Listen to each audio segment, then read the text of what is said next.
ওকে, আসসালামু আলাইকুম। তো আমরা ল্যাবরেটরি নিরাপদ ব্যবহারের এখন দেখব কি পর্ব নাম্বার 2। পর্ব 1 থেকে পর্ব 2 অনেক বেশি গুরুত্বপূর্ণ এবং এই চ্যাপ্টারের গুরুত্বপূর্ণ টাইপের মধ্যে একটা হচ্ছে কি এটা। তুমি যদি যে কোনো দুইটা গুরুত্বপূর্ণ টাইপের কথা বলো তার মধ্যে একটা হবে কিন্তু পরিমাপের যে যন্ত্রপাতিগুলো আছে। সো আমরা খুব রিল্যাক্সে একদম ধীরে ধীরে পড়বো। তুমি জাস্ট আমার এই ভিডিওটা দেখবা, এখান থেকে যে কোনো প্রশ্ন আসলে তুমি নির্দ্বিধায় ভাইয়া অ্যান্সার করে আসতে পারবা। তো শর্ট ভিডিও দিচ্ছি, অল্প সময় ধরে দেখে ফেলো, হয়ে যাবে এটা। ঠিক আছে, চলো। ওকে, তো প্রথমে আসো পরিমাপের যন্ত্রপাতির ক্ষেত্রে আমরা একটা একটা করে দেখবো এবং দেখো খুব সুন্দর করে তোমরা এগুলো অ্যান্সার করতে পারবা। প্রথমে আসো মেজারিং সিলিন্ডার। মেজারিং মানে কি? মেজার মানে কি? মাপ করা, মাপন সিলিন্ডার। অর্থাৎ দেখো এটা কিন্তু আকৃতিটা কেমন থাকবে? সিলিন্ডারের মতো। জাস্ট মাথার দিকটাতে একটু তোমার এখানে একটু প্রশস্ত থাকবে। এটাকে বলা হচ্ছে কি? Measuring cylinder. অর্থাৎ তুমি মাপামাপি করবে। এখন কি মাপবা? যে কোনো ধরনের তরল তুমি এখানে মাপতে পারো, যে কোনো ধরনের তরল। অর্থাৎ নির্দিষ্ট আয়তনের গাঢ় অ্যাসিড ও পানি পরিমাপের জন্য। সো তুমি যদি কোনো প্রকার অ্যাসিড পরিমাপ করো তাহলে অবভিয়াসলি তোমার কাছে মেজারিং সিলিন্ডারটা থাকা লাগবে। ও পানি পরিমাপের জন্য মূলত এটা ইউজ করা হচ্ছে, যে কোনো ধরনের তরল হইতে পারে। এবং এটা সর্বনিম্ন কতটুকু হতে পারে? এটা হচ্ছে কি সর্বনিম্ন 1 ml তরল মাপতে পারে। তো তোমরা একটু মনে রাখতে পারো যে আমরা 1 নম্বরে কি পড়ছিলাম? Measuring cylinder.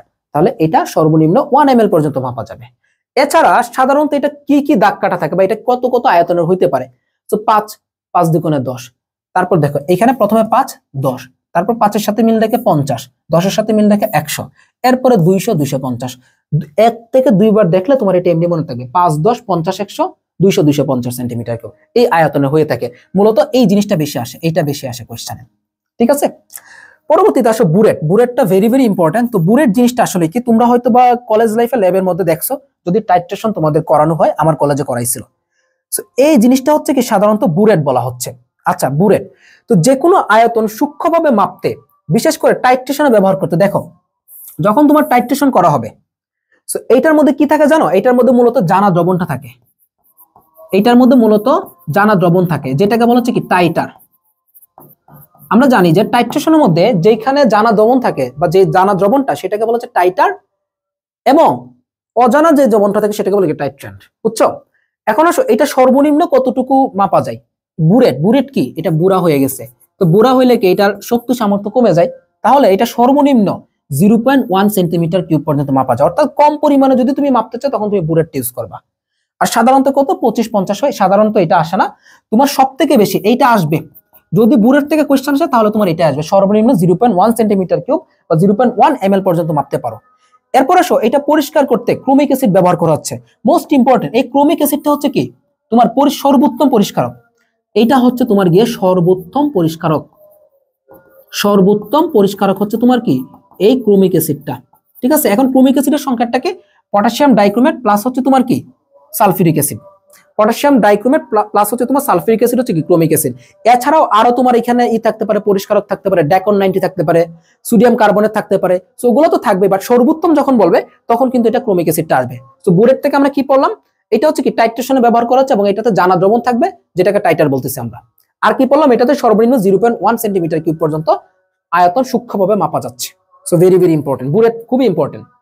দেন আসো পিপেটের ক্ষেত্রে। ওকে, পিপেট দিয়ে দেখো, এই যে দেখছো অনেকটা হচ্ছে কি, তোমরা যখন ঔষধের শিশিতে দেখো না মাঝে মাঝে যে একটু এভাবে চাপ দিয়ে ওষুধ তুলে, তো পিপেট জিনিসটা কিন্তু এরকমই।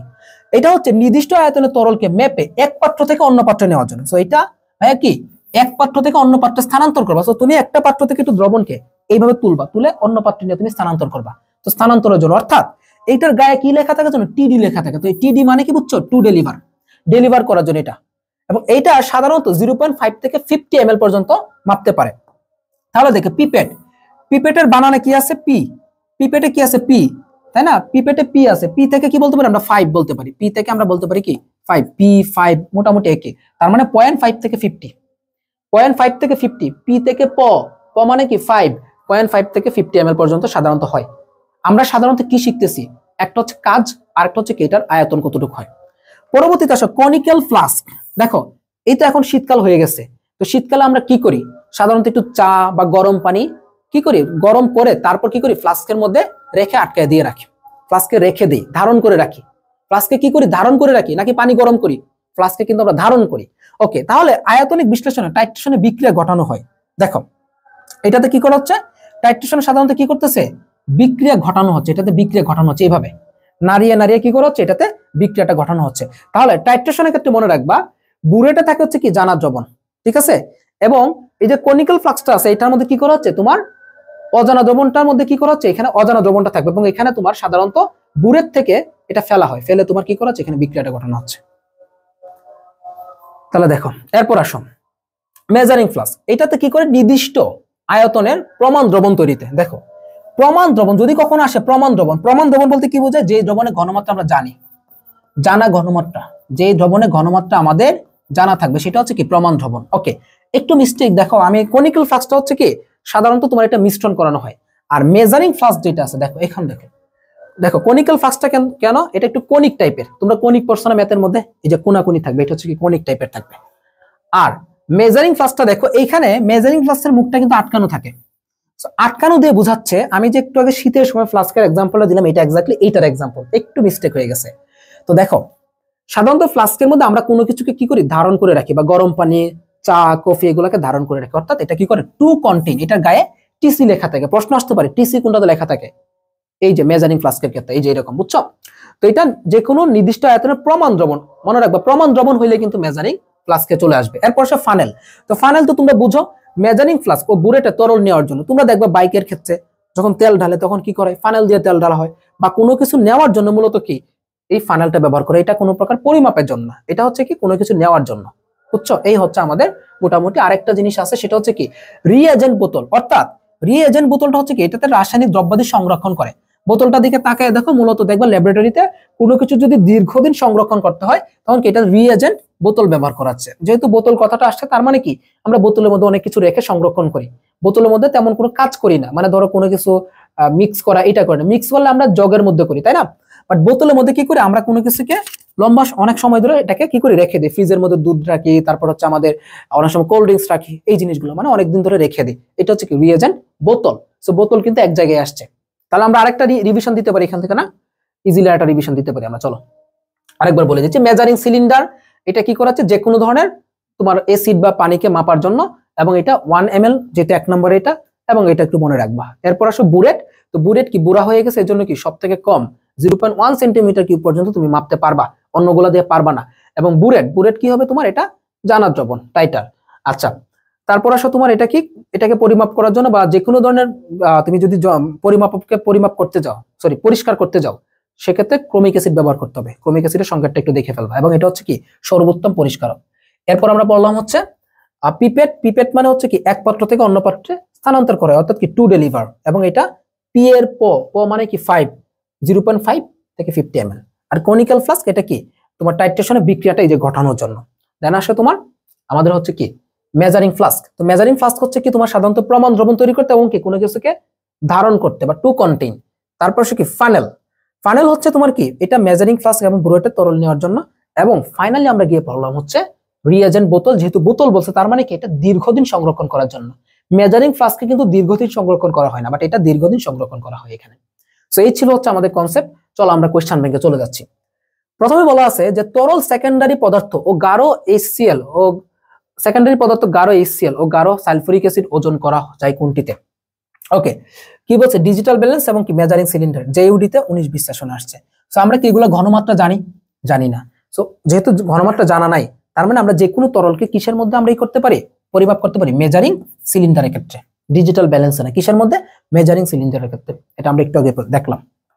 তারপর আসো বুরেটের সাহায্যে সর্বনিম্ন কত আয়তন পরিমাপ করা যায়। ভাই দেখো কত জায়গায় আসছে, জেইউডি 17-18, আরইউ 17-18, কুয়েটে 16-17তে আসছে। সো কত 0.1 সেন্টিমিটার কিউব। মাথায় রাখবা, এটা খুব আসে, এটা খুবই গুরুত্বপূর্ণ জিনিস, তোমরা একটু মাথায় রাখো, ঠিক আছে ভাইরা। তারপর চলো ভলিওমেট্রিক ফ্লাক্স মানে কি আয়তনিক ফ্লাক্স, আয়তনিক ফ্লাক্স, অথবা আমরা বলতে পারি কি এটাকে মেজারিং ফ্লাক্স বলতে পারি, মেজারিং ফ্লাক্স। এর সঠিক ব্যবহার কোনটি? দেখো তরলের আয়তন পরিমাপে, একটি নির্দিষ্ট আয়তনের দ্রবণ তৈরিতে, তারপর তরল পদার্থের পাতন কাজে এবং কি বিপজ্জনক তরল সংরক্ষণের কাজে। দেখো তো এইটার ক্ষেত্রে কি হবে, একটি নির্দিষ্ট আয়তনের দ্রবণ তৈরিতে। সো আমরা বলছিলাম যখন তুমি নির্দিষ্ট আয়তনের দ্রবণ তৈরি করবা তখন কি ব্যবহার করবা, মেজারিং ফ্লাস্ক ব্যবহার করবা। যখন নির্দিষ্ট আয়তন অর্থাৎ কি প্রমাণ দ্রবণ, নির্দিষ্ট আয়তন মানে কি তুমি প্রমাণ দ্রবণ যখন তৈরি করবা তখন মেজারিং ফ্লাস্ক ইউজ করবা। টাইট্রেশনে কোনটি টাইটার, তো টাইটার মানে কি, যেটা জানা থাকবে, সেটা টাইটার। সো টাইটার অবভিয়াসলি কি বুরেট থাকবে।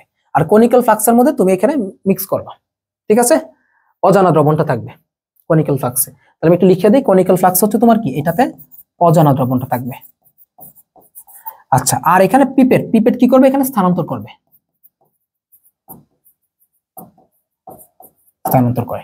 ওকে, 6.5 ml দ্রবণ মাপার জন্য কোনটি ব্যবহার করা হচ্ছে? Rajshahi university 17-18 question. তাহলে 6.5 ml, দেখো সাধারণত অল্প পরিমাণে দ্রবণ যখন তুমি মাপবা, খুবই অল্প, তুমি যখন অল্প পরিমাণে দ্রবণ মাপবা তখন আসলে তোমার কোনটা ইউজ করা উচিত জানো? তোমার আসলে তখন পিপেটটাকে ইউজ করা উচিত। কারণ পিপেটের মধ্যে দেখো 0.5 থেকে 50 ml পর্যন্ত, সো পিপেটটাকে মেইনলি ইউজ করো। এই ধরনের মানে হালকা যদি কোনো ঘনমাত্রা, হালকা আয়তনের দ্রবণ থাকে অল্প, তখন তুমি পিপেটটাকে ইউজ করতে পারো। তারপর আসো দেখি, নিচের কোন গ্লাস সামগ্রীটি 50 ml 0.1 নরমালিটি সোডিয়াম হাইড্রোক্সাইড প্রস্তুতির জন্য প্রযোজ্য? একটা জিনিস দেখো, যেহেতু এটার ঘনমাত্রা কত দেওয়া আছে 0.1 নরমাল, তার মানে কি এটা আমার প্রমাণ দ্রবণ। আমরা জানি যে এই দ্রবণের ঘনমাত্রা আমরা আগে থেকে জানি, সেটাকে আমরা বলি কি প্রমাণ দ্রবণ। তাহলে প্রমাণ দ্রবণের জন্য আমরা কাকে ব্যবহার করি? মেজারিং ফ্লাস্ককে ব্যবহার করতেছি, মেজারিং বা আয়তনিক ফ্লাস্ককে ব্যবহার করতেছি। বিকার হবে না, বিকারে যে কোনো জিনিস গরম টরম করা হয় মূলত। আর কনিক্যাল ফ্লাস্কে তো সাধারণত টাইট্রেশনটা করা হচ্ছে। গ্লাস সিলিন্ডার এটা তো হবে না, এটা যে কোনো ধরনের তোমার ধরো বিশেষ করে যেটা আমরা সাধারণত জানি না ঘনমাত্রা, সেটা ব্যবহার করা হচ্ছে। আর আয়তনিক ফ্লাস্ক হচ্ছে তোমার কি সাধারণত আমাদের জানা দ্রবণের ঘনমাত্রা যেটা আছে, অর্থাৎ কি প্রমাণ দ্রবণটাকে এখানে রাখা হয় আয়তনিক ফ্লাস্কে। পরবর্তীতে আসুন, নির্দিষ্ট আয়তনে কোন তরল পদার্থকে সঠিকভাবে মেপে এক পাত্র থেকে মানে একটি পাত্র থেকে, একটু টাইপিং মিস্টেক আছে, অন্য পাত্র নেওয়ার জন্য কোনটি ব্যবহৃত হচ্ছে? সাস্টে 16-17 আসছে। তাহলে অবভিয়াসলি এটা आंसर কি হবে? পিপেট। অর্থাৎ এক জায়গা থেকে অন্য জায়গায় স্থানান্তর মানে কি পিপেট। ওকে, কোন অ্যাসিডটি গ্লাসের যন্ত্রপাতি পরিষ্কার করতে ব্যবহৃত হয় না? কোনটি ব্যবহৃত হয় না? দেখো এটা অনেক জায়গায় আসছে, এটা দেখো জেইউতে 16-17 আসছে, ঢাবিতে 18-19, খুলনায় 16-17, জাস্টে হচ্ছে তোমার কি 18-19 আসছে। Hydrogen fluoride, very very important. এটা কি করে? সাধারণত গ্লাসের সাথে বিক্রিয়া করে গ্লাসের ক্ষয় করে। এটা সাধারণত কি করে? গ্লাসের ক্ষয় করে। মনে রাখো এটা একটু, ঠিক আছে? এটা গ্লাসের ক্ষয় করে। এটা অনেক আসছে, অনেক জায়গায় আসছে, আরো কয়েক জায়গায় আসছে, বিভিন্ন বোর্ডেও চলে আসছে। দেন আসো, রাসায়নিক ল্যাবের গ্লাস সামগ্রী পরিষ্কারের জন্য সর্বোত্তম পরিষ্কার কোনটা? সো আমি অলরেডি বলে দিচ্ছি তোমাদেরকে কয়েকবার যে সর্বোত্তম পরিষ্কারক যখন বলবে, এটা কোথায় আসছে দেখো, বুটেক্সে 15-16, গোপালগঞ্জ বিজ্ঞান প্রযুক্তি 16-17 আসছে। তাহলে নরমালি ডেকন 90, সোডিয়াম কার্বনেট এগুলো ইউজ করে, বাট যখন তোমাকে সর্বোত্তম বলবে তখন কিন্তু ক্রোমিক অ্যাসিড ব্যবহার করা হবে। তো এই ছিল হচ্ছে আমাদের মাপন জাতীয় জিনিসগুলো বা পরিমাপের যে যন্ত্রপাতি ছিল সেই যন্ত্রপাতি থেকে। এবং এখান থেকে আমি যে প্রশ্নগুলো সলভ করাইলাম, যে কনসেপ্টটা দিলাম, তুমি আশা রাখি এখান থেকে একটা প্রশ্ন ইনশাল্লাহ যদি আসে তাহলে এইটুক জায়গা থেকে ইনশাল্লাহ কমন পাবা ভাইয়ারা। ওকে, এনিওয়ে, সো আমাদের একটা জাবি ডি ইউনিট যারা প্রস্তুতি নিচ্ছ, যারা জাবি ডি ইউনিট প্রস্তুতি নিচ্ছ, তোমাদের জন্য কিন্তু পূর্ণাঙ্গ কোর্স চ্যাম্প 2.2, এটাতে ক্লাস, এক্সাম সবকিছু এখানে আছে, practice sheet, hand note, question bank সবকিছু এখানে তোমরা পাচ্ছ। সো এই কোর্সে কিন্তু আমাদের 15 নভেম্বর পর্যন্ত 50% ডিসকাউন্ট চলবে। 50% ডিসকাউন্টে টোটাল 1250 টাকা, নরমালি এটা 1225 টাকা হবে।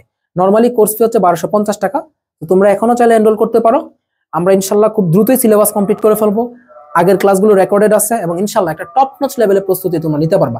লাস্ট মুহূর্তে একটা দুর্দান্ত একটা তোমরা রিভিশন দিতে পারবা এই কোর্সটার মাধ্যমে। তো 50% ডিসকাউন্ট 15 নভেম্বর পর্যন্ত, এবং এরপরে আমাদের এই কোর্সে আর কোনো ভর্তি চলবে না। ঠিক আছে, আল্লাহ হাফেজ।